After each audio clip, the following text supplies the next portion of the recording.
Gannavaram MLA ప్రభుత్వ whip Yarlagadda వెంకట్రావుపై YCP జిల్లా అధ్యక్షుడు పేర్ని నాని చేసిన వ్యాఖ్యలను టీడీపీ నాయకులు తీవ్రంగా ఖండించారు. విజయవాడ రూరల్ మండలం నిడమానూరులో నిర్వహించిన మీడియా సమావేశంలో మాట్లాడిన నేతలు వ్యక్తిగత విమర్శలు మానుకుని రాజకీయాల్లో హుందాతనం పాటించాలని పేర్ని నానికి సూచించారు. గన్నవరం నియోజకవర్గంలో జరుగుతున్న అభివృద్ధి పనులను చూసి ఓర్వలేకే విమర్శలు చేస్తున్నారని ఆరోపించారు. ఎమ్మెల్యే యార్లగడ్డ వెంకట్రావు ప్రజల మధ్య ఉంటూ రోడ్లు, మౌలిక సదుపాయాలు, సీఎంఆర్ఎఫ్ సంక్షేమ కార్యక్రమాల అమలులో కృషి చేస్తున్నారని పేర్కొన్నారు. ఆధారాలు లేని ఆరోపణలు చేస్తే టీడీపీ నాయకులు, కార్యకర్తలు ప్రజాస్వామ్యబద్ధంగా తగిన సమాధానం ఇస్తారని హెచ్చరించారు. నేను పిలుపునిస్తున్నాను. అరే బాబు, 2,70,000 ఓటర్లు ఉన్నాం. అన్ని సామాజిక వర్గాలు ఉన్నాయి నా నియోజకవర్గంలో ఉండి మా ఎమ్మెల్యే గారిని అత్యధిక మెజార్టీతో మేము గెలిపించుకున్నాం. గన్నవరం గడ్డ తెలుగుదేశం అడ్డ. నువ్వెవడరా మా ఎమ్మెల్యేకి టికెట్ ఇవ్వడానికి? నువ్వు అసలు ఎవడమే? నీకేం సంబంధం? ఈ నియోజకవర్గంలో నీకు సంబంధం లేదు కదా. ఏదైనా ఉంటే మా అధినాయకుడి దగ్గరికి మేము వెళ్తాము. మా ఎమ్మెల్యే గారికి మళ్ళీ టికెట్ తెచ్చుకొని మంత్రి పదవి కూడా తెచ్చుకుంటావు. ఇది నా ఛాలెంజ్. నువ్వు కాచుకో. నీకుంటే నేను వస్తా. నువ్వు ఎక్కడ రమ్మన్నా. నాది ప్రసాదం పాడు గ్రామ పంచాయతీ అధ్యక్షుడిని. నా ఇంటి డోర్ నెంబర్ కూడా ఇస్తారా? నువ్వు మీడియా మిత్రుల ద్వారాగా మీరు చూసుకోమని అందరికీ మన ఎమ్మెల్యే గారు కూర్చుంటారు, లేకపోతే మన అందరం కూర్చుంటాము, డిబేట్ పెడతా ఉంటాం. మనండి ఎక్కడ ఏ రోడ్లు ఎన్ని ఇదైనాయో చెప్దాం రండి. మాకు మన గన్నవరం నియోజకవర్గం రార్పాడు దగ్గర నుంచి స్టార్ట్ అయింది. ప్రసాదంపడి, వెనుకపడి, అట్లాగే అటేపు నుంచి అంపాపురం, అటేపు నుంచి ఇక్కడ ఏ గ్రామంలో ఎంత ఇదైంది అన్ని ప్రతి లెక్కలు మేము ఇస్తాం. వాళ్ళు 5 సంవత్సరాల్లో చేసిన దాంట్లో, మేము చేసిన దాంట్లో 2 సంవత్సరాల్లో వాళ్ళు 5 సంవత్సరాలు వేసింది 25% చేసినా పర్వాలా. రమ్మనండి, డిబేట్ రెడీ. రాజకీయ సన్యాసం తీసుకుంటారా వాళ్ళు? మేము అంకెలతోనూ అభివృద్ధితోనూ అన్ని చూపిస్తాం. ఇవన్నీ చూపిస్తే వాళ్ళు రాజకీయ సన్యాసం తీసుకుంటారా? రమ్మనండి. అమరావతి నిర్మాణాల పేరుతో ప్రభుత్వం భారీ అవినీతికి పాల్పడుతోందని వైసీపీ రాష్ట్ర ఎస్సీ విభాగం అధ్యక్షుడు, మాజీ ఎమ్మెల్యే టీజేఆర్ సుధాకర్ బాబు ఆరోపించారు. తాడేపల్లిలో నిర్వహించిన మీడియా సమావేశంలో ఆయన మాట్లాడుతూ అమరావతిలో చదరపు అడుగుకు 20,000కు పైగా ఖర్చు చేయడం అవినీతికి పరాకాష్టాన్ని విమర్శించారు. ఇప్పటికే అసెంబ్లీ, సచివాలయం, హైకోర్టు భవనాలు ఉండగా మళ్లీ వేల కోట్లతో కొత్త నిర్మాణాలు చేపట్టడం వెనుక భారీ అక్రమాలు ఉన్నాయన్నారు. రాజధానికి భూమిలిచ్చిన రైతులకు అన్యాయం జరుగుతుండగా అధికార వర్గాలకు చెందిన బినామీలు లబ్ధి పొందుతున్నారని ఆరోపించారు. మద్యం, భూములు, ప్రాజెక్టులు, డిఎస్సి సహా అన్ని రంగాల్లో ప్రభుత్వం వ్యవస్థీకృత దోపిడీకి పాల్పడుతోందని, ఈ అంశాలన్నింటినీ ప్రజల ముందుకు తీసుకువెళ్లడం తమ బాధ్యత అని స్పష్టం చేశారు.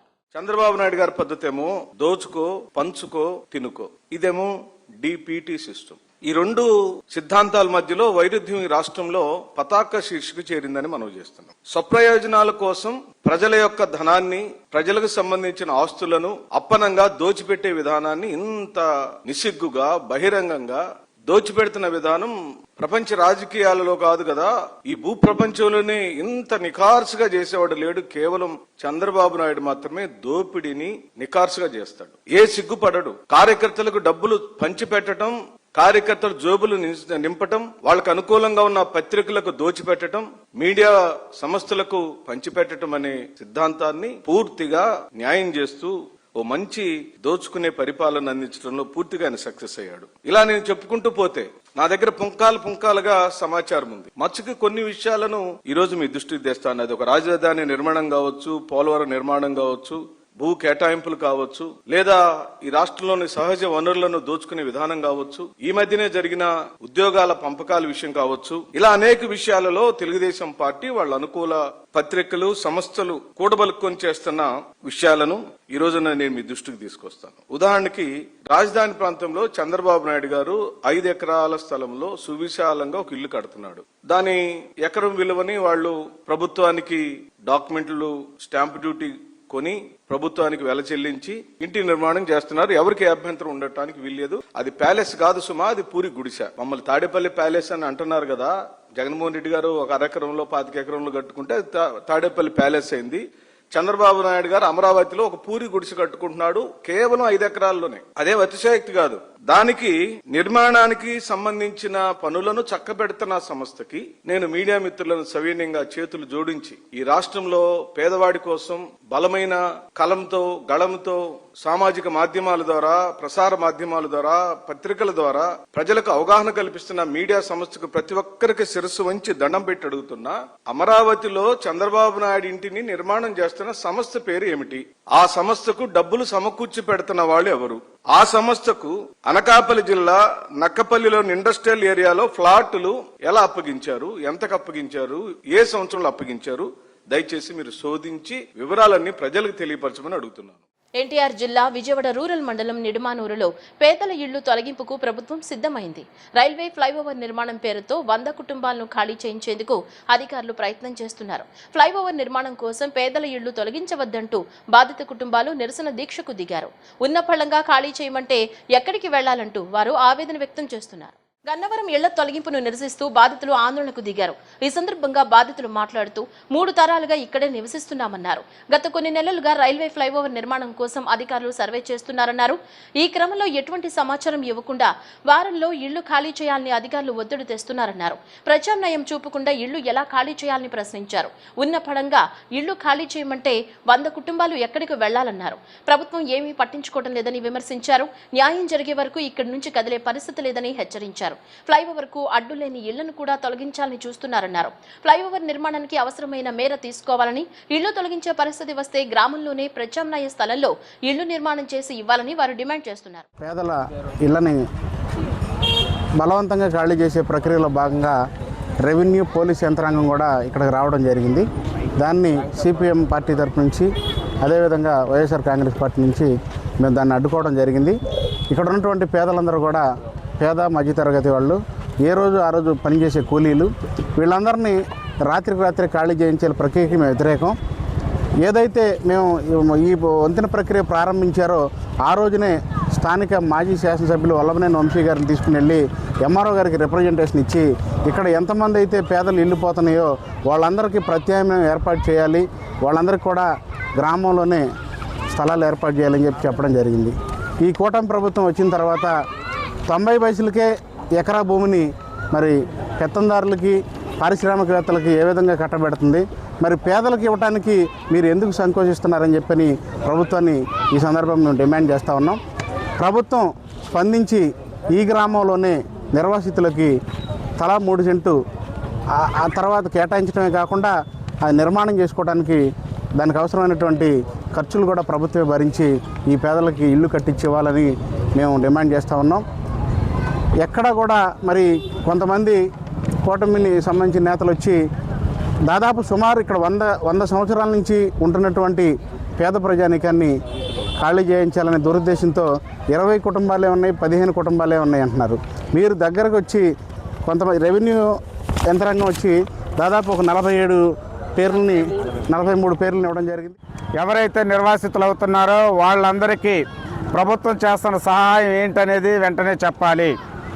రెండోది, సహాయంతో పాటుగా వాళ్ళకి కావలసిన ఇళ్ల స్థలం ఇచ్చే పని చేయాలి. ఎక్కడో దూరంగా ఇవ్వటం కాకోకుండా దీనికి దగ్గరలోనే, ఈ ప్రాంతానికి దగ్గరలోనే ఇవ్వాలని చెప్పి మేము కోరుతున్నాం. ఎందుకంటే ఇక్కడ నివసిస్తున్న పేదలందరూ ఈ ప్రాంతంలో గోడౌన్లోనూ లేదంటే కాలేజీల్లోనూ రకరకాల పనులు చేసుకుంటూ కుటుంబాలని పోషించుకుంటున్నారు. ఎక్కడో 20 కిలోమీటర్ల అవతల ఇళ్ల స్థలం ఇస్తే ఇది వచ్చే కూలి ఆ ఇల్లు రావడానికి అయ్యే డబ్బులకి సరిపోని స్థితి ఉంటుంది. అందుకని ప్రభుత్వం ఆలోచించాలి. ప్రతి కుటుంబంలో ఒక పారిశ్రామికవేత్తను చేస్తానంటాడు చంద్రబాబు నాయుడు గారు. ప్రతి కుటుంబం లక్షాధికారిని చేస్తానంట, ప్రతి మహిళ ఒక లక్షాధికారిని చేస్తానంటున్నారు. మరి ఇక్కడున్న 100 కుటుంబాలు నివాసాలు కోల్పోతున్న 100 కుటుంబాలు ఈరోజు చంద్రబాబు నాయుడు గారికి పేదలుగా కనిపించట్లేదని చెప్పి మేము అడుగుతున్నాం. అందుకనే కూటమి ప్రభుత్వం ఆలోచించాలి, పేదలకు న్యాయం చేసేటట్టుగా ఈ ప్రభుత్వం చూడాలి, రైల్వేతో మాట్లాడాలి. ఇది రైల్వే ప్రాజెక్టు కాబట్టి మాకేం సంబంధం లేదు, ఇచ్చేదంతా వాళ్లే అని చెప్పి చేతులు దులుపుకునే పద్ధతి కనుక ప్రభుత్వం చేస్తే ప్రజల ఆగ్రహానికి ప్రభుత్వం గురికాక తప్పదు. వీళ్ళకి పరిహారం వచ్చే వరకు కూడా సిపిఎం పార్టీ పేదల పక్షాన్ని నిలబడుతుంది. చివరి వరకు కూడా నిలబడి పెద్ద ఎత్తున ఆందోళనకు కూడా పూనుకుంటామని చెప్పి ప్రభుత్వానికి, అధికారులకి తెలియజేస్తున్నాం. ఇవాళ ఇక్కడ అందరూ సమకూరింది ఏంటంటే పేదల ఇల్లు అన్యాయంగా తీసేస్తున్నారు. మొదటిది ఏంటంటే వాళ్ళకి వచ్చి కూర్చుని పలానాది తీస్తున్నాం, దానికి ఇంత కాంపన్సేషన్ చేస్తాము అని ఇప్పటిదాకా ఏ అధికారులు రాలేదు. నిన్న మొన్న ఎంఆర్ఓ గారు వచ్చి మేము 6,36,000 ప్లస్ 3 సెంట్లు స్థలం ఇస్తామని బహిరంగంగా అందరితోనూ మాట్లాడారు.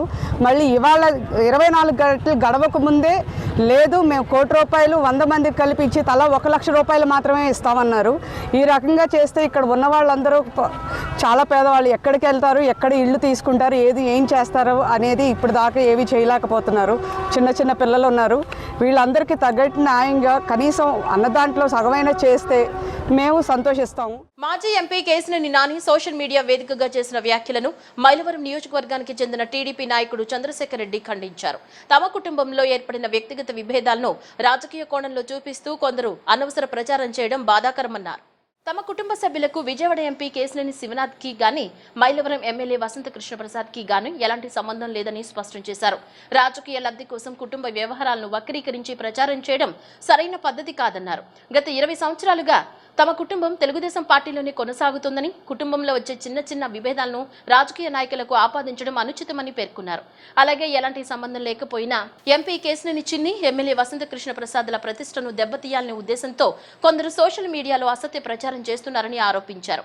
వ్యక్తిగత కుటుంబ అంశాలను రాజకీయ వివాదాలుగా మార్చి ప్రచారం చేయడం మానుకోవాలని సూచించారు. నమస్కారం అండి. నా పేరు ఉయ్యూరు చంద్రశేఖర్ రెడ్డి. మా నాన్నగారి పేరు ఉయ్యూరు బొర్రారెడ్డి. మాది మైలవరం నియోజకవర్గం. ఈ మధ్య చిన్న చిన్న ప్రాబ్లమ్స్ వచ్చాయి. ఆ ప్రాబ్లమ్స్ ని మన మైలవరం నియోజకవర్గం ప్రసాద్ గారికి, మన ఎంపీ గారికి, చిన్ని గారికి అది అపోజిషన్ పార్టీ ఆపాదిస్తుంది. అది కరెక్ట్ కాదు. చిన్ని గారితో కృష్ణప్రసాద్ గారితో మాట్లాడుకొని ఇవన్నీ మేము పరిష్కారం చేసుకుంటాం. ఎంపీ గారికి కానీ కృష్ణప్రసాద్ గారికి కానీ అసలు ఇది ఈ విషయంలో సంబంధం లేదు. అపోజిషన్ పార్టీ వాళ్ళు ఇది అవకాశంగా తీసుకొని వాళ్ళ మీద రుద్దాలని చూస్తున్నారు. మా వాళ్ళకి పార్టీలో చిన్న చిన్న ప్రాబ్లమ్స్ రావడం వల్ల అలా కేసు పెట్టుకున్నారు. కేసు పెట్టుకున్న తర్వాత మన్నయ్యని వెంకటేశ్వర రెడ్డి అంటారు, పెద్దబాబు అంటారు, మా వేరే అతను ఉయ్యూరు రమేష్ రెడ్డి, వీళ్ళందరినీ ఏమంటే కేసు పెట్టి వాళ్ళు ఇట్లా రిమాండ్కి పంపించారు. నూజివేడు కోర్టులో వాళ్ళు జడ్జి గారు రిమాండ్ వేశారు. అక్కడ రిమాండ్ ఉన్న తర్వాత అది ఇప్పుడు మన నందిగమ్మ జైల్లో పెట్టారు.